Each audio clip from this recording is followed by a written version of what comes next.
Of all of these people, what is it that made people qualified to get in your book?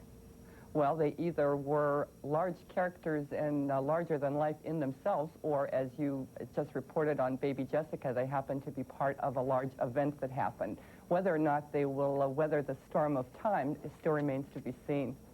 Your book is called Test Your 80s Cultural Literacy, and it's put together in a series of quizzes. These quizzes were really put to people. How did we all do on them? Did we remember the 80s well? Fairly well. What my co-author and I tried to do in this book is not only put in a lot of the serious historical information, meaning that there are chapters on world events and U.S. events, but also tried to put in some more fun topics, such as words and language that came about in the 80s, scandals, pop culture, entertainment. People that take the test generally tend to fall short in two areas, world events and science and technology. Let's talk about some of the technology. One of the things we now can't seem to live without, that we managed just fine to live without all these years. Say fax machines. Fax machines, car cellular phones, yeah.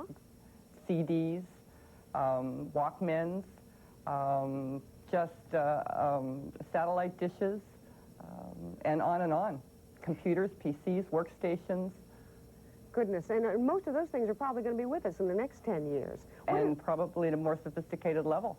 What are some of the things that zipped by us in the 80s that we probably won't see again? Flashes in the pan.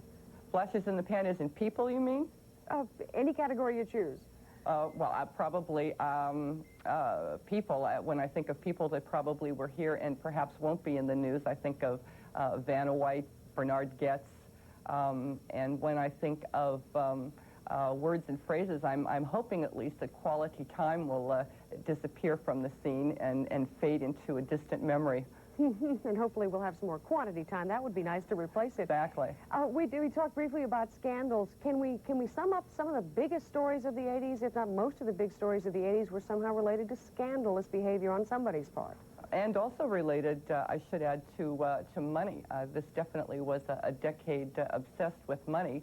So a lot of the scandals revolved around money, be they Jim Bakker's problems, or be they Leona Helmsley's problems, or be they Michael Milken's problems, and so on and so forth. So we also had two scandals with Miss Americas, and we also had Donna Rice and Gary Hart. And so the scandals are pervasive through all areas, but tend to stick a little bit, I think, within the money categories for the most part, are the predominant ones. And very quickly, if you had to look ahead, are scandals the kind of thing that we just can't get enough of, and can we expect more of the same in the next 10 years? Oh, I think we'll have many more of the same in the next 10 years. But hopefully they'll have a little bit of a different flair. And as far as celebrities go, we talked about, as Andy Warhol did, he was another face that went by us in the 80s, about having 15 minutes of fame. Does celebrityhood seem to come and go a lot faster these days, like the pace of everything else?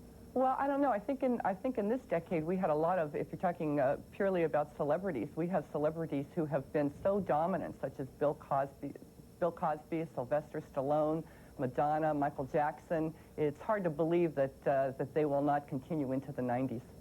Carol Orsard-Madigan, thanks for joining us. The book is called Test Your 80s Cultural Literacy, and we'll continue to reminisce about the 1980s, coming up with a look back at the year 1985. Stay tuned.